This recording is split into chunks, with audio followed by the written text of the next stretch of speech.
The official Mexican general election campaign season will begin Friday, March 30th, leading up to the July 1st national elections.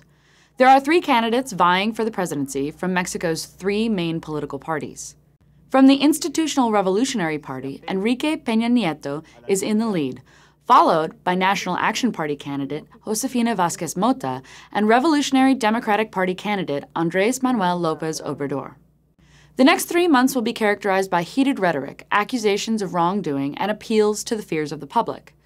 But the real question remains: what, if anything, will a change in leadership in Mexico City really mean for Mexico?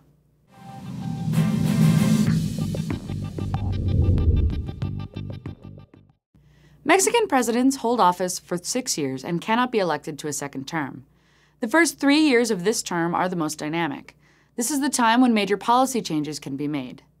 But much like the last 2 years of a U.S. president's second term, competition between powerful political parties in the legislature has a way of paralyzing decision-making in Mexico during the last 3 years of a president's term. With the new president set to be inaugurated in December, we can expect the new administration to approach Mexico's key policy issues with renewed vigor over the next few years. One of the biggest questions is Mexico's ongoing drug violence. Though Calderón has come under a great deal of pressure for not finding a solution to the violence, there are few policy options on the table.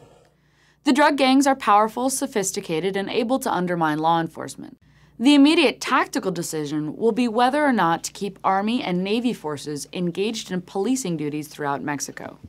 Keeping them at the forefront of the fight will spur ongoing violence, but withdrawing them would equate to a retreat, something that likely won't be possible without putting effective law enforcement in place and arriving at some sort of peace agreement with the criminal organizations.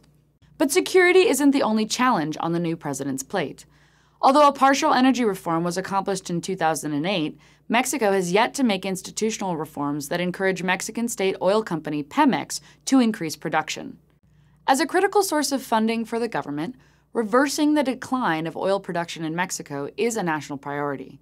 But getting the kind of outside technological investment required to explore Mexico's promising offshore geology will require controversial constitutional changes. Elsewhere in Mexico's economy, the new president will have to face down domestic political obstacles in order to modernize the country's labor laws, as well as address the serious challenges in tax regulation and collection. Internationally, Mexico will be looking north to the United States for movement on the highly contentious issue of U.S. immigration reform. To the south, Mexico will have its own concerns with growing instability in Central America that will spur violence on Mexico's border and drive migration north into Mexico. With the campaign just getting off the ground, there is no telling precisely what the new administration will be able to accomplish. But with the number of critical issues on the table, those accomplishments will be crucial to Mexico's development for decades to come.